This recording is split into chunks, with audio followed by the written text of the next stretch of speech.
الله أكبر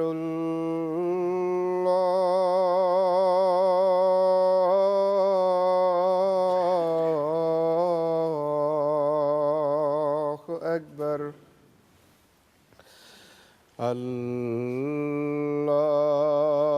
الله أكبر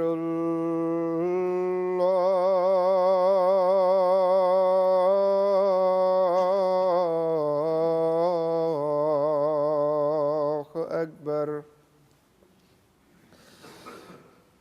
أشهد أن لا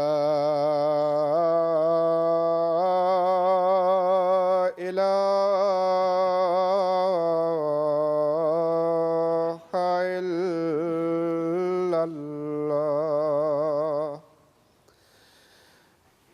أشهد أن لا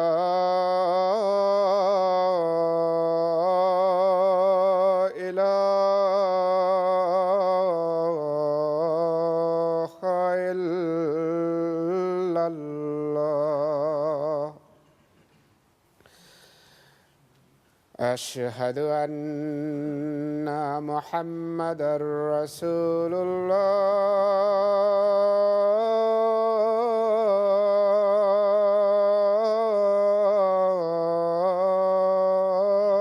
الله أشهد أن محمدًا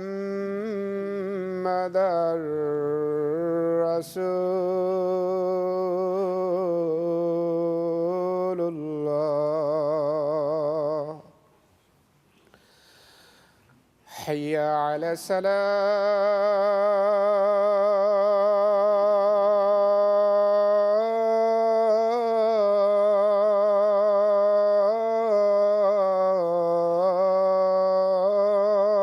الصلاة حي على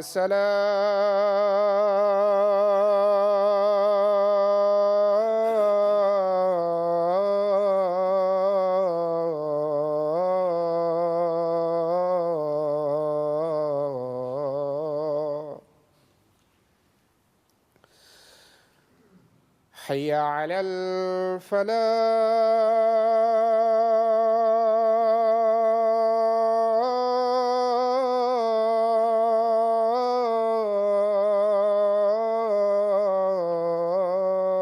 الفلاح حي على الفلاح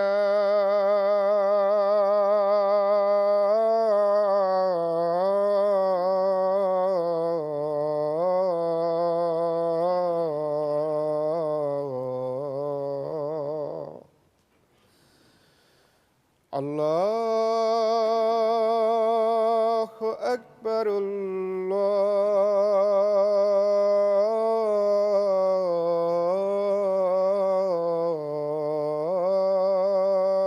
الله أكبر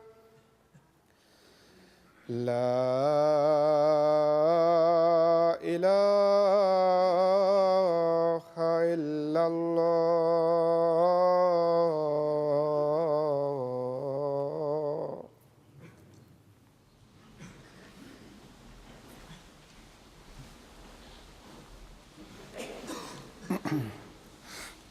السلام عليكم ورحمة الله.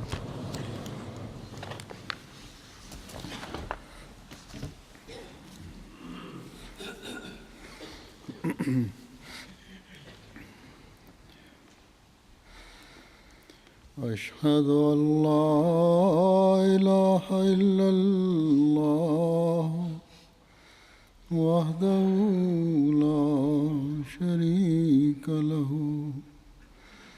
وأشهد أن محمدًا عبده ورسوله أما بعد فأعوذ بالله من الشيطان الرجيم بسم الله الرحمن الرحيم الحمد لله رب العالمين الرحمن الرحيم مالك يوم الدين إياك نعبد وإياك نستعين اهدنا الصراط المستقيم صراط الذين أنعمت عليهم غير المغضوب عليهم ولا الضالين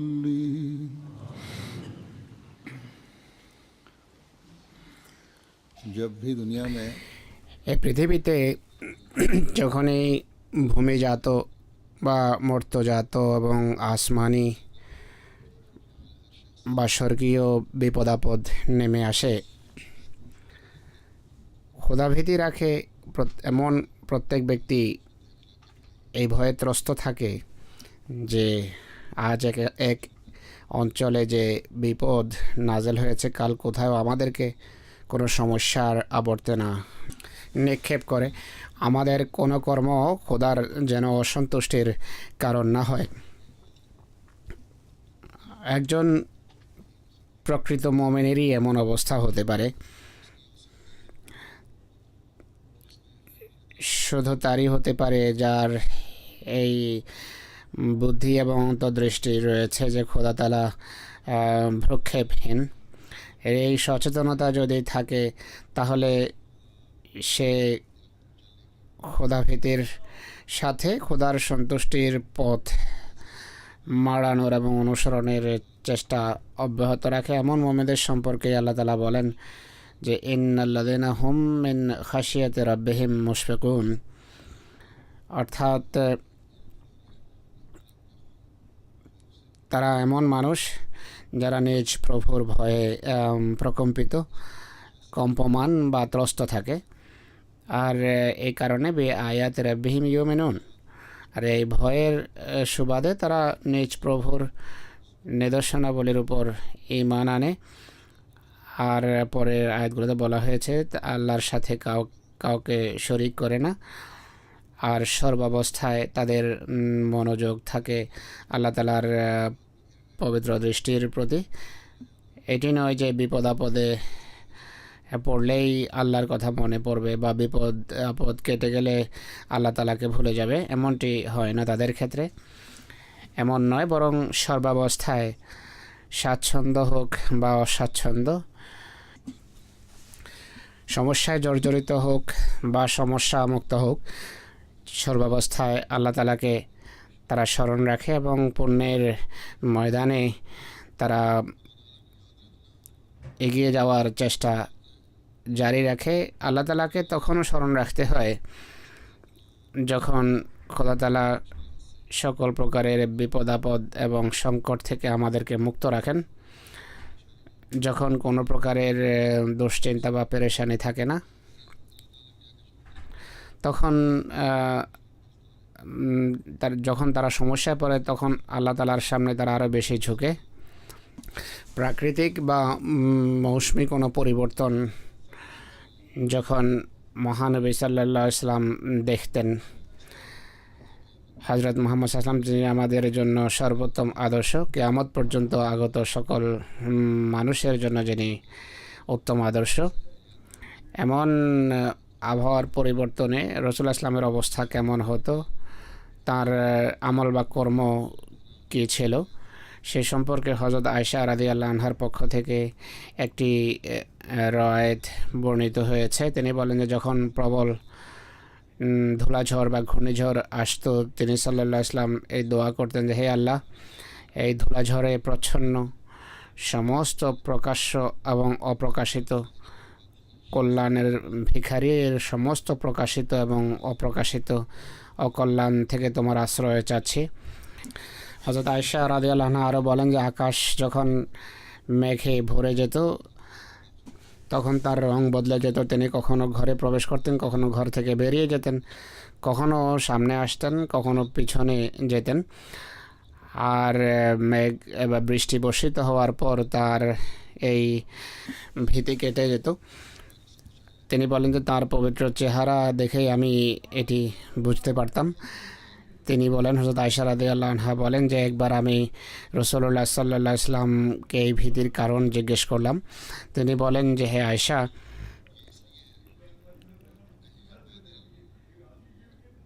এটি এই কারণে যে আমি ভাবি যে কোথাও এই মেঘমালা আদ জাতির উপর যে মেঘমালা বর্ষিত হয়েছিল তেমন যেন না হয়। আদ জাতি সম্পর্কে কোরআনে আছে যে তারা যখন মেঘমালা তাদের উপত্যকার দিকে আসতে দেখলো তখন বলল যে এটি তো আমাদের জন্য বৃষ্টি নিয়ে এসেছে এই মেঘমালা, কিন্তু সেটি আসলে আযাব বা স্বর্গীয় শাস্তি নিয়ে এসেছিল। এটি হলো সেই কামেল দাসত্ব এবং কামেল খোদাভীতির বহির প্রকাশ। যে মহান মানবের সাথে আল্লাহ তাআলার অশেষ প্রতিশ্রুতি রয়েছে, সকল সমস্যা থেকে যাকে আল্লাহ তাআলা রক্ষার ওয়াদা করেছেন, বিজয় এবং উন্নতির প্রতিশ্রুতি আল্লাহ তাআলা যাকে দিয়েছেন, তিনি সাল্লাল্লাহু আলাইহি সাল্লাম এটিও জানতেন যে তিনি সাল্লাল্লাহু আলাইহি সাল্লামের জীবদ্দশায় কোনো বিপদ, কোনো সংকট উম্মতের জীবনে আসতে পারে না।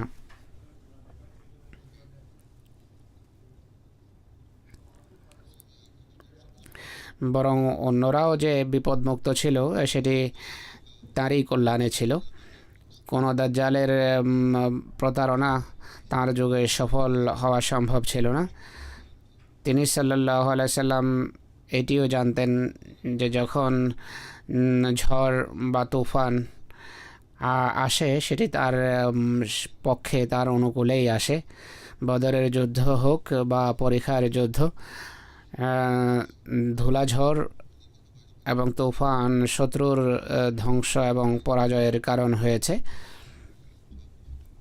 কিন্তু তা সত্ত্বেও তিনি সাল্লাল্লাহু আলাইহি সাল্লাম দুশ্চিন্তাগ্রস্ত। আসলে তার হৃদয়ে ধারণা ছিল যে এই স্বর্গীয় বা আসমানি শাস্তির জের হিসাবে কোথাও এদের অস্তিত্ব না মিটে যায়। অতএব তার এই ব্যাকুলতা সেই দয়ার ফলশ্রুতিতে ছিল, যেই দয়া সেই রহমতুল্লিল আলমিনের হৃদয়ে সৃষ্টির জন্য বিদ্যমান ছিল। আর এমন ব্যাকুলতা, এমন উৎকণ্ঠায় তিনি নিমজ্জিত হতেন যে হযরত আয়েশা রাদিয়াল্লাহু আনহা বলেন যে তার চেহারা বদলে যেত এমন পরিস্থিতিতে।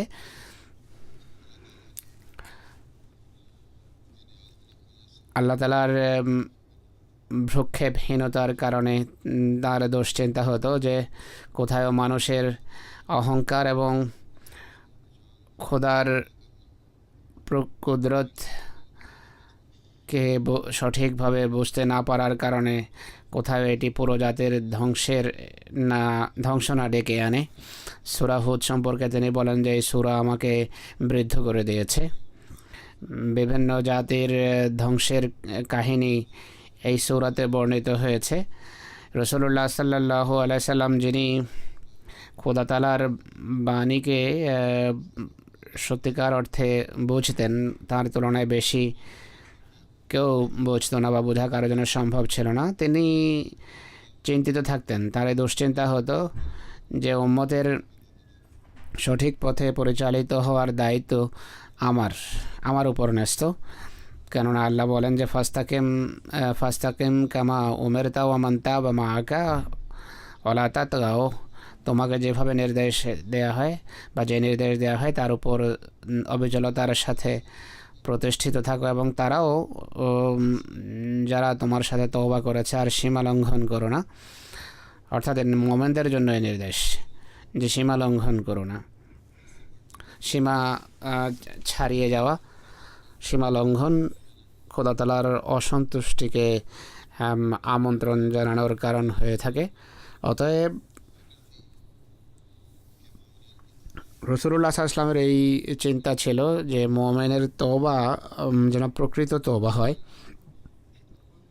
ঘূর্ণিঝড় ধুলাঝড় বা মেঘমালা দেখে তার দুশ্চিন্তাগ্রস্ত হওয়ার আরেকটি কারণ হলো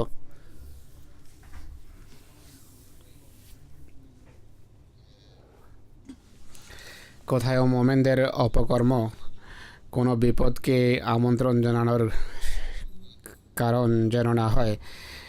এখানে মোমেনদের জন্য নির্দেশ রয়েছে যে একবার তওবা করার পর যে উত্তম আদর্শ তোমাদের সামনে রয়েছে তার অনুসরণ করো, নতুবা স্মরণ রেখো আল্লাহ তাআলা পরবিমুখ। মোমেনদের জন্য নির্দেশ হলো তাদের মতো হবে না যারা বিপদ দেখে খোদা তাআলাকে স্মরণ করে কিন্তু সমস্যা যখন কেটে যায় আবার পুরনো জীবন পদ্ধতির অনুকরণ করে।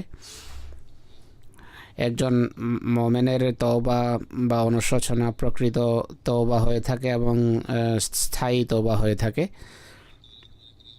কোরআনে কারীমে আল্লাহ তাআলা এক জায়গায় দৃষ্টান্ত দিতে গিয়ে বলেন যে ওয়াইদা গাশিয়াহুম মাওজুন কাযুলালিন দাউল্লাহ মুখলিসিনা লাহুদ্দিন فلما نجاهم إلى البر فمنهم مقتصد وما يجحد بآياتنا إلا كل ختار كفور। আর যখন কোনো তরঙ্গ তাদেরকে ছায়ার ন্যায় আবৃত করে ফেলে তখন তারা বিশুদ্ধ চিত্তে আল্লাহ তাআলাকে ডাকে। এরপর যখন তিনি তাদেরকে উদ্ধার করে স্থলে নিয়ে যান তখন তাদের কেউ কেউ মধ্যম পন্থা অবলম্বন করে আর কেবল বিশ্বাসঘাতক অকৃতজ্ঞ লোকেই আমাদের নিদর্শনকে অস্বীকার করে। অতএব সমস্যা এবং বিপদ থেকে মুক্তি লাভের পরও একজন প্রকৃত মোমেন আল্লাহই করতে থাকে, আল্লাহকে স্মরণ করে, কিন্তু বিশ্বাসঘাতক এবং অকৃতজ্ঞরা আল্লাহ তাআলাকে ভুলে যায় এবং পুনরায় জুলম, সীমালঙ্ঘন, পৌত্তলিকতা, শিরক তথা সকল প্রকারের পাপে তারা নিমজ্জিত হয় এবং এই আচরণেই তাদের পক্ষ থেকে প্রকাশ পায়। প্রকৃত মোমেন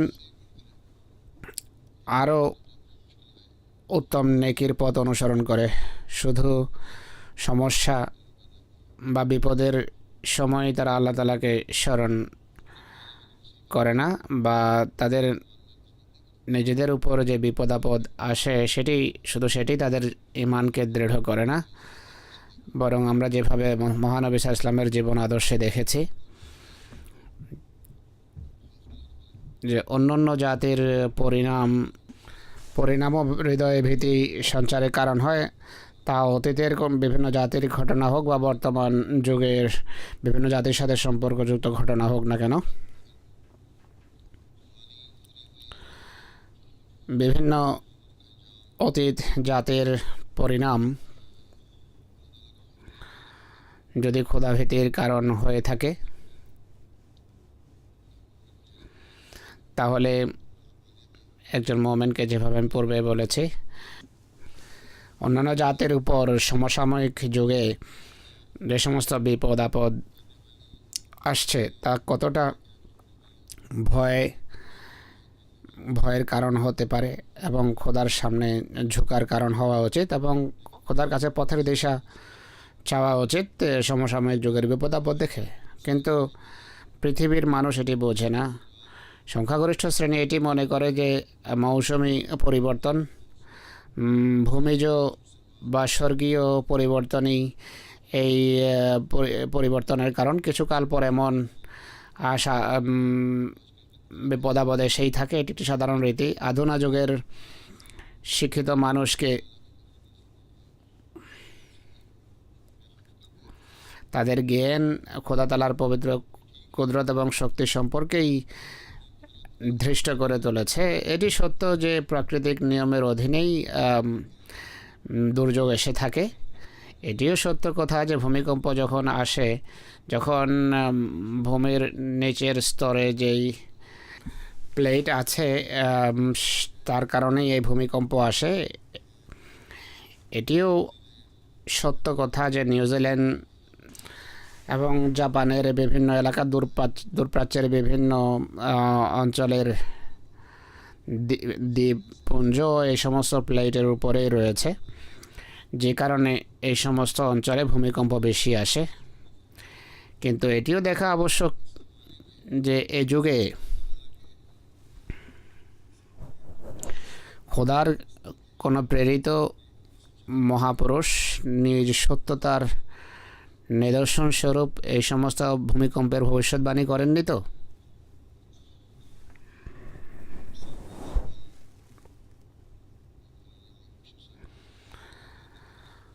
অনেক দিন পূর্বে মনে হয় মৌলানা নজির আহমদ মুবাশির সাহেবের যুগে, যখন তিনি ঘানায় মুবাল্লিগ হিসাবে কাজ করছিলেন, আহমদিয়ত এবং ইসলামের তবলিগ করছিলেন, হযরত মসিহ মউদের দাবি এবং আগমনের শুভ সংবাদ তিনি শুনান, তবলিগ করেন ঘানায়। তখন আলেমরা এবং অনেক পুরনো মানুষ, আদিবাসী, তাকে বলে যে মসিহ এবং মাহদির আগমনের নিদর্শন হবে ভূমিকম্প। আপনার দাবি এবং কথা যদি সত্য হয় তাহলে আমাদের দেশে আপনি ভূমিকম্পের নিদর্শন দেখান। ঘানা এমন একটি দেশ যেখানে বা এমন অঞ্চলে অবস্থিত যেখানে সচরাচর ভূমিকম্প আসে না। তিনি আল্লাহ তাআলার কাছে দোয়া করেন আর এর ফলশ্রুতিতে সেখানে ভূমিকম্প আসে, যে কারণে মানুষের ভিতর এক প্রকারের ভীতির সঞ্চার হয়। অনেকেই খ্রিস্ট ধর্মের খ্রিস্টানদের মধ্য থেকে অনেকেই এবং অনেক মুসলমান আহমদিয়ত গ্রহণ করে, যাদের না মানার থাকে তারা তো মানে না। যাই হোক, সেখানে ভূমিকম্পের নিদর্শন অনেক প্রসিদ্ধি লাভ করে। তো আমরা দেখি যে হযরত মসিহ মউদ আলাইহিস সালাতু ওয়াস সালাম স্বীয় দাবিকে ভূমিকম্প এবং বিভিন্ন প্রাকৃতিক দুর্যোগের সাথে সম্পর্ক যুক্ত করেছেন।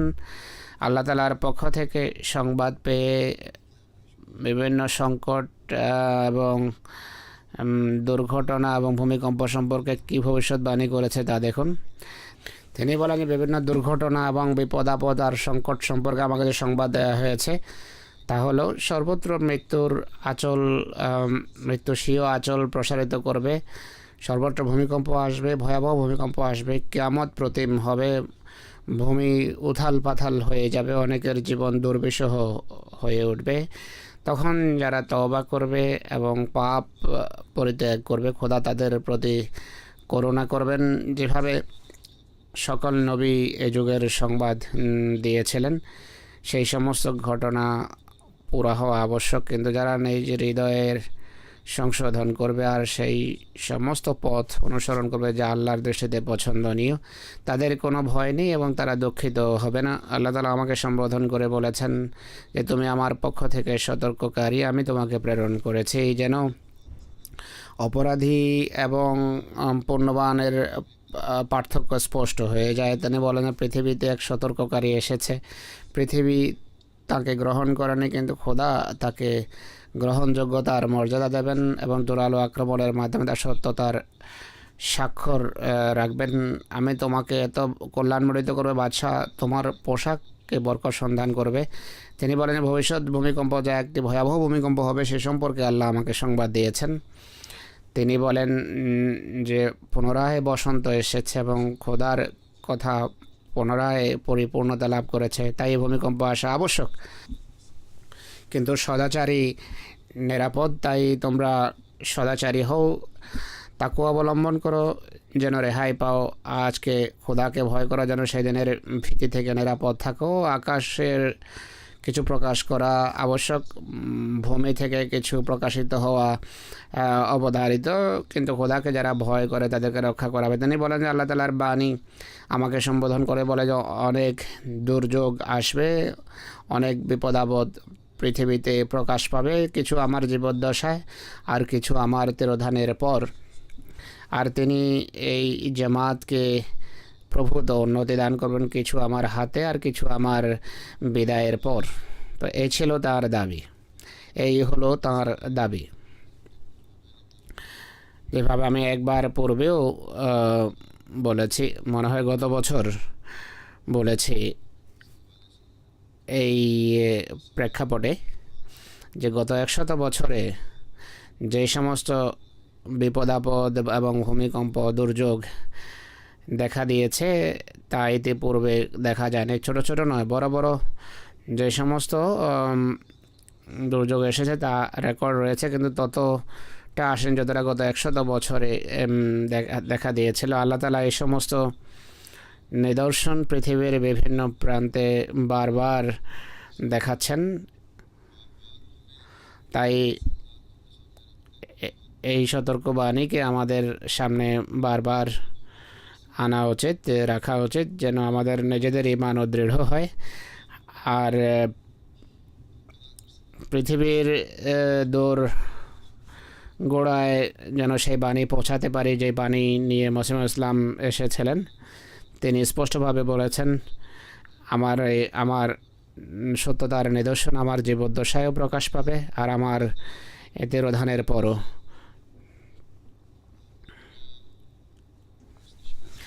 পৃথিবীবাসীকে তিনি ব্যর্থহীন কণ্ঠে এই নিদর্শন সম্পর্কে অবহিত করেছেন। আমাদেরকেও পৃথিবীকে তা জানানো উচিত। গত সপ্তাহে জাপানে এক ভয়াবহ ভূমিকম্প আসে, একই সাথে সুনামি বা প্লাবন আসে, যা বিভিন্ন শহর এবং জনপদকে নিশ্চিহ্ন করে দিয়েছে।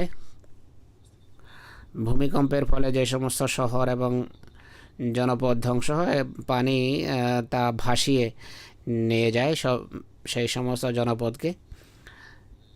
জাপানে এই এলাকায় যে সমস্ত আহমদিরা সাহায্যের জন্য গিয়েছে, ভূমিকম্প কবলিত লোকদের সাহায্যের জন্য গিয়েছে, তারা যাচ্ছিলেন, তো রাস্তা থেকে ফোন আসে যে এখন আমরা যে পথ অতিক্রম করছি, পূর্বে এখানে একটি শহর ছিল, 15-20 হাজার জনবসতি ছিল, কিন্তু এখন আমরা এই জনপদ অতিক্রম করছি, এখানে এখন সেই গ্রামের কোনো চিহ্নই নেই। রাস্তাঘাট সম্পূর্ণভাবে ধ্বংস হয়ে যায়। বড় বড় এই জনপদ থাকতেই পারে না, কেননা বড় বড় বিল্ডিং ভেসে যায় সেই বন্যায়। তাই সত্যি ভয়ের কারণ। যাই হোক, এই ভয় এবং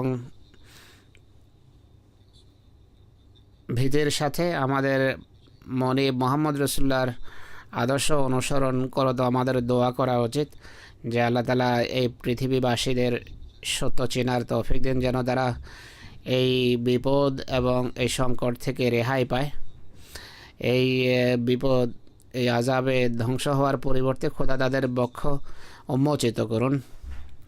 আর একই সাথে আমাদের সত্যের বাণী পৌঁছানো উচিত।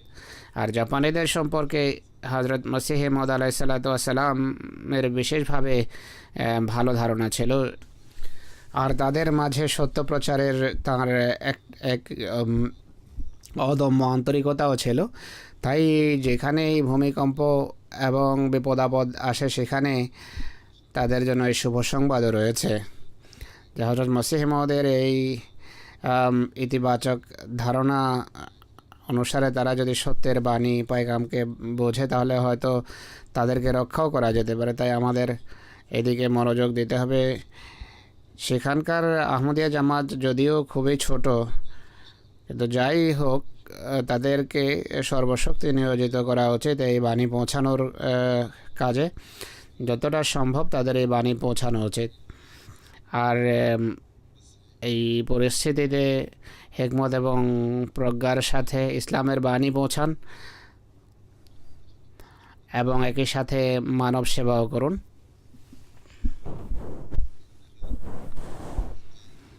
মানব সেবামূলক কাজ আমাদের আহমদিরা ভূমিকম্প কবলিত বা বন্যা কবলিত অঞ্চলে করছে। ক্যাম্প লাগিয়ে খোরাক সরবরাহ করছে আহমদিরা।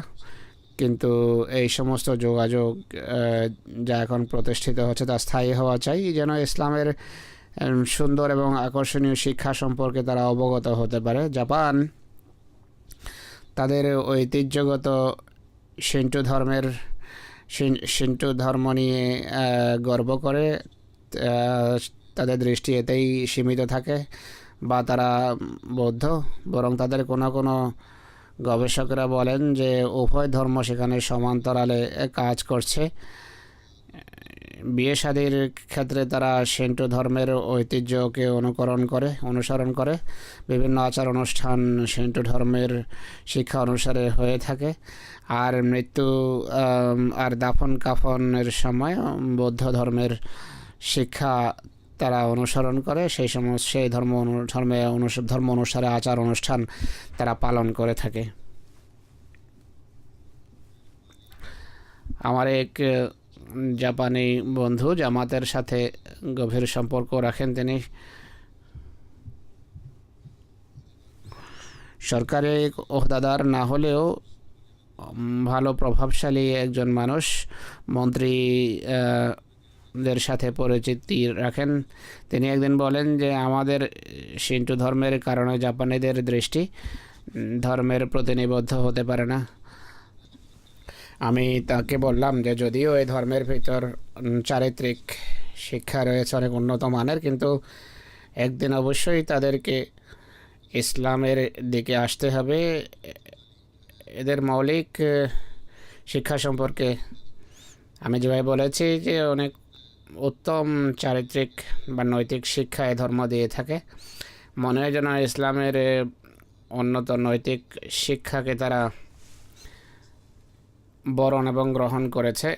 কিন্তু আমি যাই বলেছি, মুসলিম জাপানের তবলিগের ইচ্ছা এবং বাসনা ব্যক্ত করেছেন। আর এক অধিবেশনে তিনি বলেন, আমি জানতে পেরেছি যে ইসলামের প্রতি জাপানিদের দৃষ্টি আকৃষ্ট হয়েছে, তাই এমন কোনো সম্পূর্ণ গ্রন্থ হওয়া উচিত যাতে ইসলামের প্রকৃত তত্ত্ব এবং তথ্য পুরোপুরি উপস্থাপিত হবে। যেন কোনো মানুষ আপাদা মস্তক যখন কিছু বর্ণনা করে মাথা থেকে পা পর্যন্ত পুরো চিত্র তাতে তুলে ধরে। একইভাবে এই গ্রন্থে ইসলামের আকর্ষণের দিকগুলো তুলে ধরতে হবে, যাতে ইসলামের সব কিছু নিয়ে বিতর্ক হবে। ইসলাম গ্রহণের সুফল এবং ফলাফল উল্লেখ থাকবে। নৈতিক শিক্ষা পৃথক থাকবে, একইভাবে অন্যান্য ধর্মের সাথে এর তুলনা হবে। তিনি আরও বলেন যে তারা ইসলাম কি সে সম্পর্কে সম্পূর্ণভাবে অজ্ঞ।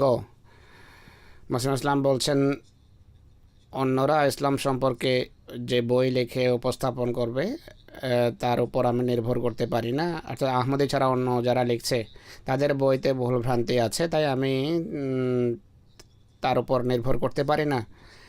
এই সমস্ত ভুলভ্রান্তির বর্তমানে ইসলামকে জাপানি বা অন্যান্য জাতির সামনে পেশ করা ইসলামের প্রতি হাসি ঠাট্টার নামান্তর। প্রকৃত ইসলাম তাই যা আমরা উপস্থাপন করি।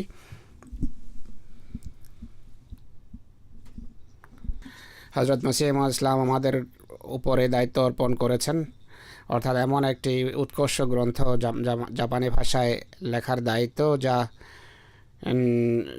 একটি উৎকর্ষ গ্রন্থ হবে যাতে সকল দিক থাকবে। আমার মনে হয় এখন পর্যন্ত এমন বই লেখা হয়নি। যদিও জাপানি ভাষায় কিছু বই পুস্তক আছে, যাই হোক এদিকে দৃষ্টি দিতে হবে। বরং এক জায়গায় মসিমদ বলেন সেই যুগে এমন বই এর কোনো জাপানিকে 1000 রুপিয়া দিয়ে অনুবাদ করা উচিত। যদি সেই যুগে 1000 রুপিয়ার অনেক মূল্য ছিল। তিনি বলেন যে এই এমন বইয়ের অনুবাদ হওয়া উচিত। কোরআনের অনুবাদ আজকাল রিভাইজ হচ্ছে।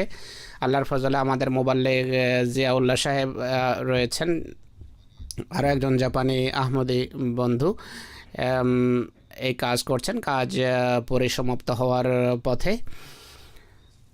এখানে আমি জাপান সম্পর্কে হজরত মুসলিহ মাউদ রাদিয়াল্লাহু আনহুর একটি রইয়া বা স্বপ্নের কথা বলছি। একটা দীর্ঘ রইয়া। এরপর রইয়া উল্লেখের পর হজরত মুসলিহ মাউদ বলেন, 1945 সনের কথা এটি। তিনি বলেন যে স্বপ্নে বলা হয়েছে যে জাপানি জাতি এখন সম্পূর্ণভাবে মৃত। খোদা তাআলা তাদের হৃদয়ে আহমদীয়তের প্রতি আকর্ষণ সৃষ্টি করুন, অর্থাৎ আধ্যাত্মিক অর্থে মৃত। তারা ধীরে ধীরে শক্তি সঞ্চয় করবে আর আমার ডাকে সেভাবে সাড়া দেবে যেভাবে হযরত ইব্রাহিম আলাইহিসসালাতু ওয়াসসালামের ডাকে পাখিরা সাড়া দিয়েছিল। এই ছিল এটি রোয়ার ফলাফল বা উপসংহার হজরত মুসলিহ মওদ রাদিয়াল্লাহু আনহু বর্ণনা করেছেন। আজকে আমাদের দায়িত্ব এদিকে পুরো মনোযোগ দেওয়ার। আল্লাহ তালা এমন পরিস্থিতি সৃষ্টি করছেন, আমরা খেদমতের সুযোগ পাই, তবলিগের সুযোগও সৃষ্টি হয়।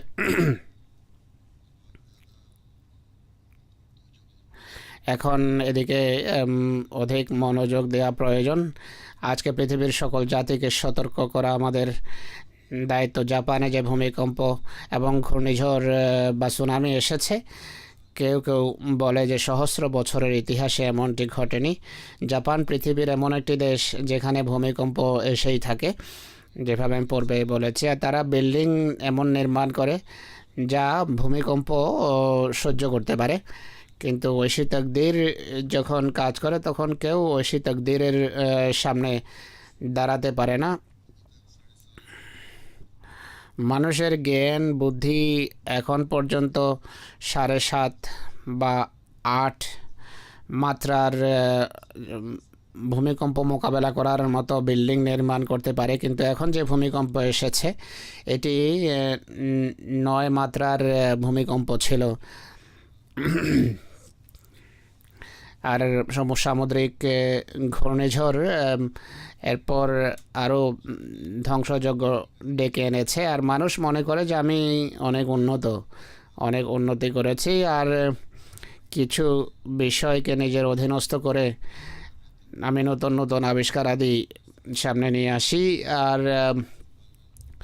হুজুর পরমাণুর ব্যবহারের কথা বলছেন যে জাপানে পরমাণু তাদের উন্নতি কল্পে তারা কাজে লাগাচ্ছে। এমনিতে জাপানে পারমাণবিক বোমার প্রতি বড় ঘৃণা রয়েছে, কারণ আমেরিকা সেখানে পারমাণবিক বোমা নিক্ষেপ করেছিল। যাই হোক, তারা এই পরমাণু মানব কল্যাণের উদ্দেশ্যে এবং অর্থনৈতিক সমৃদ্ধির জন্য ব্যবহার করছে।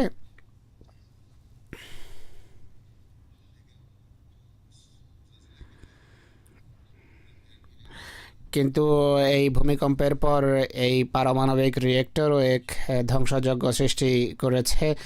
তেজস্ক্রিয়তা বা রেডিয়েশন সেখানে ক্রমশ ছড়িয়ে পড়ছে। আজই জাপান থেকে ফ্যাক্স এসেছে যে এখন পর্যন্ত যেই কাজ হচ্ছে ফায়ার ব্রিগেডের অর্থাৎ দমকল বাহিনীর ট্যাঙ্কের মাধ্যমে কোনোভাবে সে রিয়েক্টরকে ঠান্ডা করার তারা চেষ্টা করছে যেন তেজস্ক্রিয়তা কমে যায়। আল্লাহ তালা কৃপা করুন, অধিক ধ্বংসযজ্ঞ থেকে আল্লাহ তালা এদেরকে রক্ষা করুন। কিন্তু আমি আমাদের স্বেচ্ছাসেবীদের এই পয়গাম পাঠিয়েছি যে জাপানে বসবাসকারী আহমদী সকলেই, বিশেষ করে সেই অঞ্চলে বসবাসকারীরা রেডিয়াম ব্রোমাইড সিএম, এটি একটি হোমিও ঔষধ, এবং কার্সিনোসিন সিএম ব্যবহার করুন। একদিন 1 ডোজ, দ্বিতীয় দিন দ্বিতীয় ওষুধের 1 ডোজ নেন। এরপর 1 সপ্তাহ পর প্রথম ওষুধের 1 ডোজ এবং 1 সপ্তাহ পর দ্বিতীয় ওষুধের আরেক ডোজ, অর্থাৎ প্রতিটি ওষুধ 2 সপ্তাহ পর পর পালাক্রমে খাবেন। আর মানুষকেও খাওয়ান। যদি সেখানে ওষুধ পাওয়া না যায় তাহলে হিউম্যানিটি ফেস যারা অন্য অন্য জিনিসের ব্যবস্থা করছে এই ওষুধও তাদের সেখানে পাঠানো উচিত। যাই হোক, এখন জাপানে ভূমিকম্প, সামুদ্রিক ঝড় ভয়াবহ ধ্বংসযজ্ঞ সৃষ্টি করে রেখেছে। একই সাথে তেজস্ক্রিয়তার ভীতি ছড়িয়ে পড়েছে, আর যার কুফল দীর্ঘস্থায়ী হয়। ভূমিকম্প এবং সামুদ্রিক ঝড় তো এসে ধ্বংসযজ্ঞ ছড়িয়ে চলে যায়, কিন্তু তেজস্ক্রিয়তা যদি স্থায়ী হয় তাহলে এবং প্রজন্ম পরম্পরায় এর কুফল প্রকাশ অনেক সময় বাচ্চা বিকলাঙ্গ জন্ম নেয়। আল্লাহ তালা এদের প্রতি করুণার দৃষ্টি দেন। যে সমস্ত জাতি মনে করে যে আমরা নিরাপদ,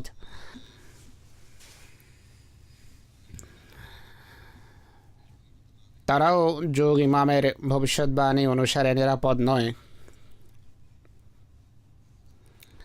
যদি তারা এখনও আল্লাহ তালার প্রতি কর্ণপাত না করে, আল্লাহর কথার প্রতি কর্ণপাত না করে, তাহলে এই বিপদ সবাইকে পরিবেষ্টন করতে পারে। আল্লাহ তালা এদেরকেও তৌফিক দিন যেন তারা আল্লাহ তালাকে চিনতে পারে। এবছর এই অঞ্চলে এতদ অঞ্চলে অর্থাৎ জাপান অর্থাৎ দূরপ্রাচ্যে জাপান, অস্ট্রেলিয়া এবং নিউজিল্যান্ডে 3টি দেশ এই প্রাকৃতিক বিপর্যয়ের শিকার হয়েছে। নিউজিল্যান্ডে একটি শহরের বিরাট অংশ ধ্বংস হয়ে যায়। বলা হয় সেখানে নিউজিল্যান্ডে 1931 সনে অনেক বড় ভূমিকম্প এসেছিল, যার ফলে দুটো শহর সম্পূর্ণভাবে ধ্বংস হয়ে যায়। আর এবছর যে ভূমিকম্প এসেছে তার প্রাবল্য ভয়াবহতা 1931-এর ভূমিকম্প থেকে কম ছিল, কিন্তু এতেও অনেক বড় ধ্বংসলীলা সংঘটিত হয়। 70,000 মানুষকে ঘর বিধ্বস্ত হওয়ার কারণে শহর ছেড়ে বেরিয়ে যেতে হয়। প্রায় শহরের শতকরা 75% ধ্বংস হয়ে যায়। এরপর অস্ট্রেলিয়ায় বৃষ্টি এবং সামুদ্রিক তুফান ধ্বংসযজ্ঞ সৃষ্টি করে 70টি শহর এবং গ্রাম ধ্বংস হয়ে যায়। পুরো কুইন্সল্যান্ড এতে প্রভাবিত হয়েছে। আর কুইন্সল্যান্ডের আয়তন জাপান থেকে 4 গুণ বড়। অতএব এই যে অহংকার আছে যে আমাদের অঞ্চল বা দেশ অনেক বড়, এখান থেকে ওখানে চলে যাব, ওখান থেকে সেখানে চলে যাব, এটিও অর্থহীন এবং এদের অর্থনীতিও মারাত্মকভাবে ক্ষতিগ্রস্ত হয়। এই প্রদেশে কয়লার অনেক খনি রয়েছে, যার শতকরা 85% ক্ষতিগ্রস্ত হয়েছে। বলা হয় $2.3 বিলিয়ন ক্ষয়ক্ষতি হয়েছে এবং পুরো অর্থনীতি ক্ষতি হয়েছে প্রায় $30 বিলিয়ন। আর এছাড়া ভিক্টোরিয়াতে তুফান আসে। আর আবহাওয়া বিভাগের সংবাদ অনুসারে ভিক্টোরিয়ার ইতিহাসের সবচেয়ে ভয়াবহ তুফান ছিল। পৃথিবীর এই হলো অবস্থা। আবার অপরদিকে দাবি, অহংকার যে আমরা অনেক উন্নত, এটি সাজানো। সম্প্রতি আমেরিকাতেও তুফান আসে, কয়েকজনকে তারা রক্ষা করেছে, তাদের অনেক শহর এবং জনপদ মিটে গেছে এর ফলশ্রুতিতে। তো এই সমস্ত দেশের তুফান দেখে কেউ অন্য দেশ যেন এটি মনে না করে যে আমরা নিরাপদ। এই সমস্ত অঞ্চলে তুফান বা ভূমিকম্প বা প্রাকৃতিক দুর্যোগ দেখা দেয়, এটি মনে করা ঠিক হবে না। আল্লাহ তাআলা সারা পৃথিবীর বিভিন্ন জাতিকে বা জাতিপুঞ্জকে এক হাতে সমবেত করতে চান, এই সত্তাকে চেনাতে চান। আর এই উদ্দেশ্যে তিনি হযরত মসিহ ইসলামকে পাঠিয়েছেন। তিনি বলেন যে আল্লাহ তাআলা এই যুগকে তমসাচ্ছন্ন পেয়ে আর পৃথিবীকে উদাসীন্য, কুফর এবং শিরকে নিমজ্জিত পেয়ে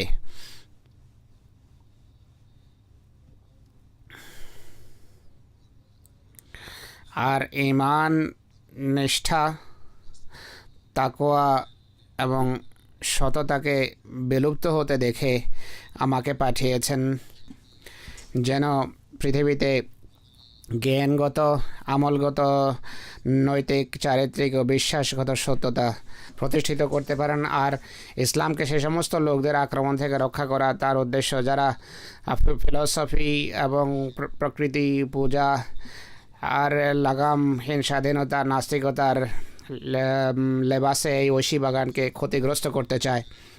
অতএব ইসলামের সত্যতা এখন হযরত মসিহ মউদের মাধ্যমে পৃথিবীতে প্রতিষ্ঠিত হবে। তার সাথে সংশ্লিষ্ট হওয়ার ফলেই তা হবে। ভিন জাতির সাথে প্রতিযোগিতামূলকভাবে যদি ইসলামের সত্যতা প্রতিষ্ঠিত করতে হয়, তাহলে খোদার এই সিংহের সাথে সংশ্লিষ্ট হয়েই তার জামাতভুক্ত হয়ে সম্ভব। অন্য কোনো সংগঠন বা অন্য কোনো জামাত এই লক্ষ্য অর্জন করতে পারে না।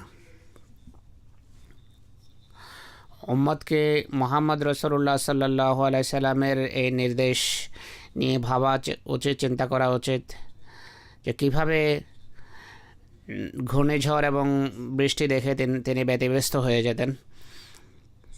দেখুন আমরা কি সেই আদর্শ প্রকৃতপক্ষে অনুকরণ করছি বা করার চেষ্টা করি? যদি না করি তাহলে সত্যিই আমাদের চিন্তা করা উচিত।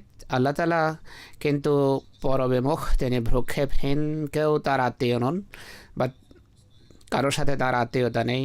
খোদা শুধু তার যে প্রকৃতপক্ষে দাসত্ব বরণ করে আল্লাহ তাআলার।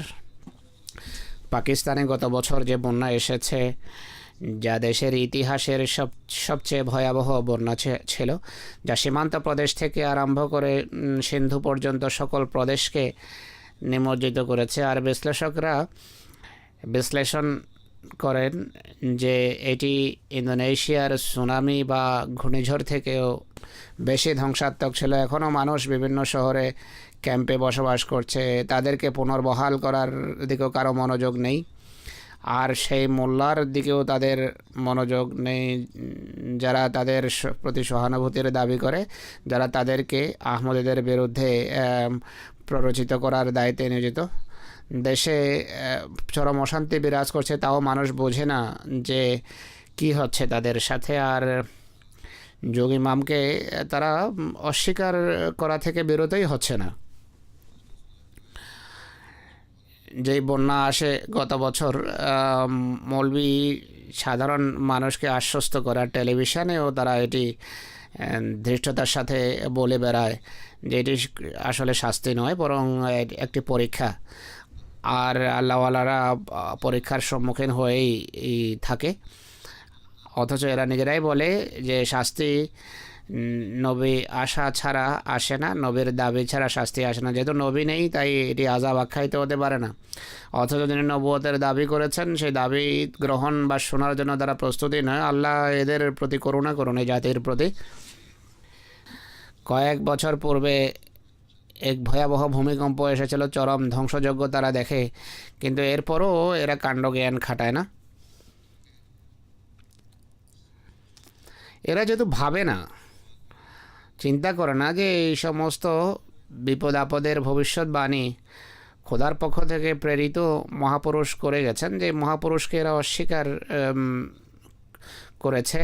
আমি উদ্ধৃতি পড়েছি, তিনি বলেন যে কিছু বিপদ আপদ, কিছু সংকট আমার বিদায়ের পর আসবে, অতএব তোমরা চোখ খুলো, কিছুটা কাণ্ডজ্ঞান খাটাও, বিবেক খাটাও, হে যারা দৃষ্টিবান হওয়ার দাবি করো,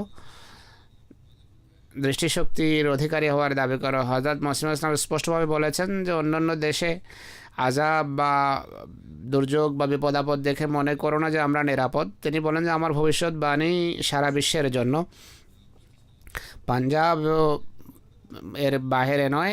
অনেকে তখন বলেছে পাঞ্জাবে ভূমিকম্প আসেনি, তিনি বলছেন পাঞ্জাবও ব্যতিক্রম নয়।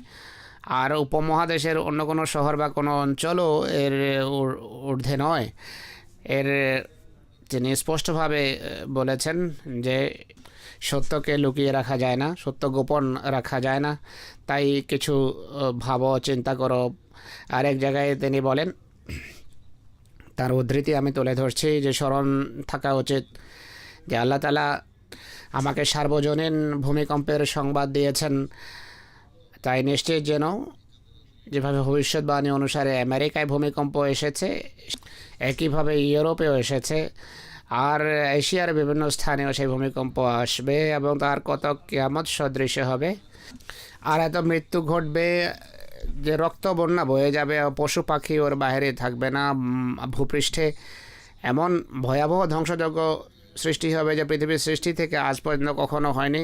আর অধিকাংশ স্থান ওথাল পাথাল হয়ে যাবে, যেন সেখানে কোনো জনবসতিই ছিল না।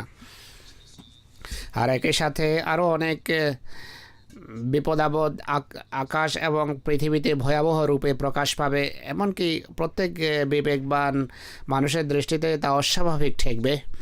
জ্যোতির্বিদ্যা এবং দর্শন শাস্ত্রের কোনো পাতায় এমন কোনো সংবাদ থাকবে না। তখন মানুষের ভিতরে এক ব্যাকুলতা সৃষ্টি হবে যে কী হচ্ছে। অনেকেই তখন মুক্তি পাবে আর অনেকেই ধ্বংস হবে সেই দিন সন্নিকটে। বরং আমি দেখছি যে দোরগোড়ায় দাঁড়িয়ে আছে যে পৃথিবী কিয়ামতের দৃশ্য দেখবে। শুধু ভূমিকম্পই নয়, আরও অনেক ভীতিপ্রদ বিপদাপদ প্রকাশ পাবে, কিছু আকাশ থেকে আর কিছু ভূমি থেকে। এটি এই জন্য যে মানবজাতি স্বীয় প্রভুর ইবাদত পরিত্যাগ করেছে আর পুরো আপাদমস্তক দুনিয়ার কীট হয়ে গেছে। যদি আমার আগমন না ঘটতো, এসব বিপদাবলীর প্রাদুর্ভাবে কিছুটা বিলম্ব হতো, কিন্তু আমার আগমনের মাধ্যমে খোদার সুপ্ত ক্রোধ, যা দীর্ঘকাল সুপ্ত ছিল, প্রকাশিত হয়েছে, যেভাবে খোদা তাআলা বলেন যে ওমা কুন্না মুআযযিবিনা হাত্তা নাবাসা রাসূলা, তবে অনুতাপকারীরা নিরাপদ থাকবে, আর যারা বিপদ আগমনের পূর্বেই সাবধান হয় তাদের প্রতি দয়া প্রদর্শন করা হবে। তোমরা কি এসব ভূমিকম্প বিপদাবলীর কবল থেকে নিজেদের নিরাপদ ভাবছো, বা স্বীয় প্রচেষ্টায় তোমরা নিজেদের রক্ষা করতে পারবে বলে মনে করছো? কখনো নয়। সেদিন সকল মানবীয় কার্যকলাপ নিঃশেষ হয়ে যাবে। আমেরিকা ও অন্যান্য দেশে প্রচণ্ড ভূমিকম্প এসেছে, আর তোমাদের এদেশে এসব থেকে নিরাপদ এমন কথা ভেবো না। আমি লক্ষ্য করছি তোমরা সম্ভবত এর চেয়ে বেশি বিপদের সম্মুখীন হবে। হে ইউরোপ, তুমিও নিরাপদ নও। হে এশিয়া, তুমিও সুরক্ষিত নও। হে দ্বীপবাসীগণ, কোনো কৃত্রিম খোদা তোমাদের সাহায্য করবে না। আমি শহরগুলোকে বিধ্বস্ত হতে দেখছি, আর জনপদকে জনমানব শূন্য প্রত্যক্ষ করছি। সেই এক অদ্বিতীয় খোদা দীর্ঘকাল যাবৎ নীরব ছিলেন, আর তার সামনে অনেক জঘন্য অন্যায় সংঘটিত হয়েছে, আর তিনি নীরবে সব সহ্য করেছেন। কিন্তু এখন তিনি রুদ্রমূর্তিতে নিজ রূপ প্রকাশ করবেন।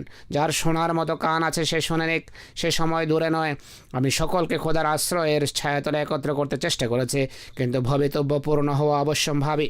আমি সত্যই বলছি, এদেশের পালাও ঘনিয়ে আসছে। নুহের যুগের ছবি তোমাদের চোখের সামনে ভাসবে, আর লুতের দেশের ঘটনা তোমরা স্বচক্ষে দর্শন করবে। কিন্তু খোদা শাস্তি প্রদানে ধীর। অনুতাপ করো, তোমাদের প্রতি করুণা প্রদর্শিত হবে। যে খোদাকে পরিত্যাগ করে সে মানুষ নয়, কীট। যে তাকে ভয় করে না সে জীবিত নয়, মৃত। অতএব উপমহাদেশের মুসলমানদের কাণ্ডজ্ঞান খাটানো উচিত যে তারাও নিরাপদ নয়। হজরত মসিহ মউদ আলাইহিসসালাতু ওয়াসসালাম বারংবার জোর কণ্ঠে তাদেরকে সদুপদেশ দিয়েছেন, নসিহত করেছেন, আর তার সেই কণ্ঠে ছিল এক গভীর সমবেদনা তাদেরকে রক্ষা করার।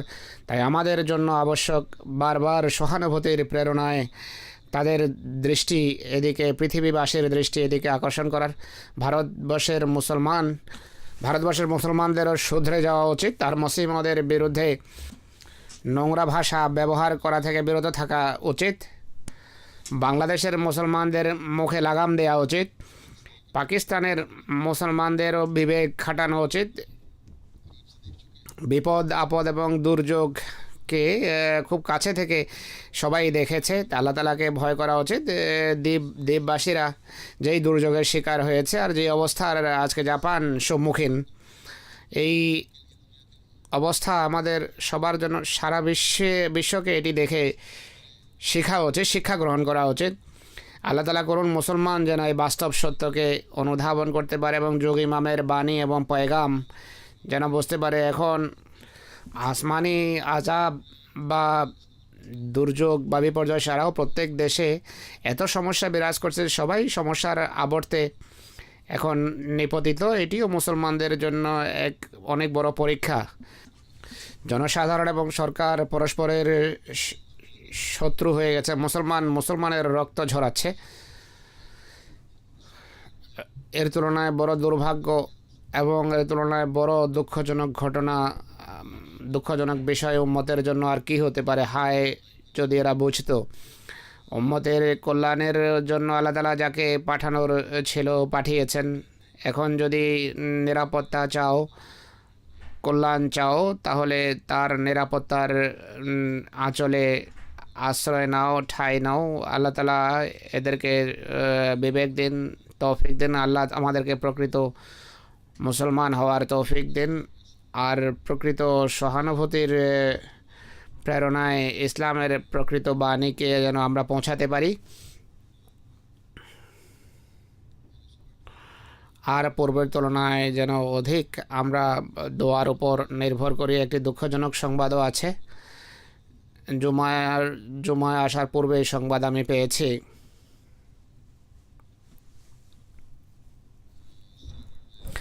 সিন্ধুর সাঙ্গড়ে আমাদের এক যুবক রানা জাফরুল্লাহ, পিতা মোহাম্মদ শরীফ সাহেব খোদামুল আহমদিয়া সাঙ্গড়ের কায়েদ এবং জেলার সেক্রেটারি মালও ছিলেন। তাকে দুজন অজ্ঞাত পরিচয় মোটর সাইকেল আরোহী গুলি করে শহীদ করে। ইন্না লিল্লাহি ওয়া ইন্না ইলাইহি রাজিউন। রানা সাহেব একটি জামাতি কাজে অংশগ্রহণের পর ঘরে ফিরে আসছিলেন। ঘরের কাছে যখন পৌঁছেন, দু ব্যক্তি গুলি করে আত্মগোপন করে। গুলি তার মুখে 3টি গুলি লাগে। গুলি শুনে তার ছোট ভাই ঘরের বাইরে আসেন, দেখেন তার ভাই ভূপাতিত। তাৎক্ষণিকভাবে তাকে গাড়িতে উঠিয়ে নওয়াব শাহ নিয়ে যাওয়ার সময় পথে মধ্যে তিনি শাহাদত বরণ করেন। আল্লাহ তাআলা তার পদমর্যাদা উন্নীত করুন জান্নাতে। তার তিনি এক স্ত্রী এবং 2 কন্যা রেখে গেছেন। সাঙ্গড়ের শহীদ রানা মোহাম্মদ সালিম সাহেবের তিনি আত্মীয়। গত কয়েক বছরে সাঙ্গড়ে এটি 5ম শাহাদাতের ঘটনা। ছোট জামাত কিন্তু অনেক কোরবানি দিচ্ছে, প্রাণের কোরবানি, জীবনের নজরানা পেশ করছেন তারা বারবার। আল্লাহ তাআলা সব আহমদীদের হেফাজত করুন আর শত্রুদের ধৃত করার সত্তর ব্যবস্থা হোক। তার বাচ্চা এবং স্ত্রীর খোদা তাআলা হাফেজ ও নাসের হন, ধৈর্য দিন। নামাজের পর আমি তার নামাজের জানাজা গাইব পড়াবো ইনশাআল্লাহ।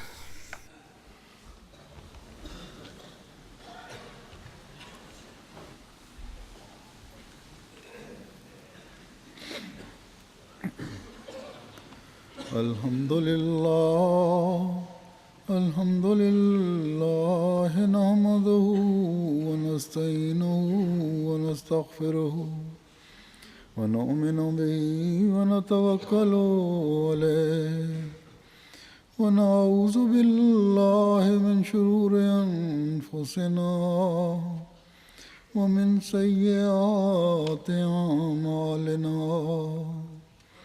من يهده الله فلا مضل له ومن يضلل فلا هادي له. ونشهد أن لا إله إلا الله ونشهد أن محمدا عبده ورسوله.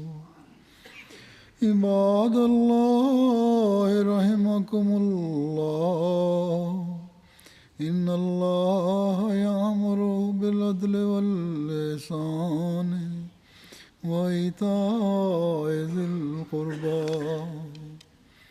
وينهى عن الفحشاء والمنكر والبغي يعظكم لعلكم تذكرون. اذكروا الله يذكركم وادعوه يستجب لكم ولذكر الله أكبر.